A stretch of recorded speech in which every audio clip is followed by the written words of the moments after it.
வணக்கம்.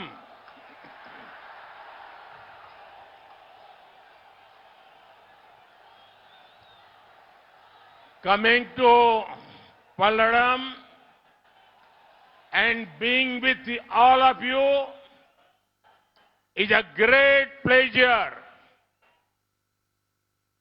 This Congo region of Tamil Nadu represents India's growth story in many ways. It is one of India's most vibrant textile and industry hubs.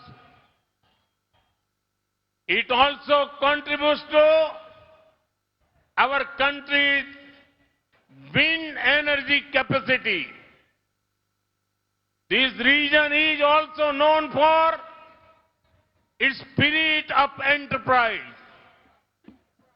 Our risk-taking entrepreneurs and MSMEs play a role in making us the fastest growing economy. இங்கே இருக்கின்ற குறு சிறு வணக்கம் நண்பர்களே. இன்றைக்கு பல்லடத்தில் உங்கள் அத்தனை பேர் மத்தியில் வந்திருப்பது மிக்க மகிழ்ச்சி அளிக்கின்றது. தமிழ்நாட்டில் கொங்கு பகுதியானது இந்தியாவுடைய வளர்ச்சி பாதையில் மிக முக்கியமான பங்கெடுத்து காட்டிக் கொண்டிருக்கின்றது. அது மட்டுமல்ல, இங்கு மிகவும் ஜவுளி தொழில் மிகவும் துடிப்பான ஒரு தொழிலாக இருந்து கொண்டிருக்கின்றது. அது ஒன்று மட்டுமல்ல, தொழில் துறை மிகவும் வளர்ச்சி பெற்ற ஒரு பகுதியாக இந்த பகுதி இருந்து கொண்டிருக்கின்றது. காற்றாலை மின்சார உற்பத்தியில் இந்த பகுதி மிகப்பெரிய பங்காற்றி வந்து கொண்டிருக்கின்றது. அதே போல இந்த பகுதியானது தொழில் முனைவோருக்கு மிகவும் உறுதுணையாக நின்று தொழில் முனைவோர் மிகப்பெரியதொரு ரிஸ்க் எடுத்து இந்த பகுதியிலே தொழில் முறையை செய்து கொண்டிருக்கிறார்கள். ஆகவே இந்த நாட்டுடைய வளர்ச்சியில், இந்த நாட்டுடைய பொருளாதாரத்திலே இந்த பகுதி கொங்கு பகுதி மிகப்பெரிய பங்கை ஆற்றிக் கொண்டு வந்து கொண்டிருக்கிறது. आज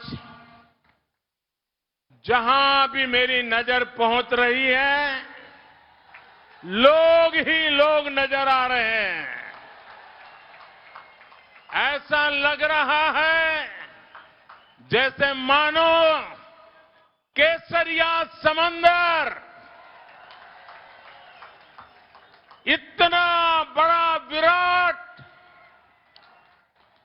ये सम्मेलन आप सब इतनी बड़ी तादाद में हम सबको आशीर्वाद देने के लिए आए.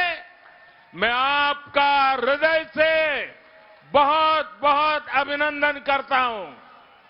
நண்பர்களே, இவ்வளவு பெரிய மக்கள் கூட்டத்தை பார்க்கின்ற பொழுது மிகப்பெரிய காவி கடலை கண்டது போல இருந்திருக்கிறது. இந்த மாநாட்டில் வந்திருக்கிற அத்தனை பேருக்கும் எனது மனதார்ந்த வாழ்த்துக்களும் நன்றிகளையும் தெரிவித்துக் கொள்கிறேன். செய்திகளை உடனுக்குடன் தெரிந்து கொள்ள உடனே சப்ஸ்கிரைப் பண்ணுங்க.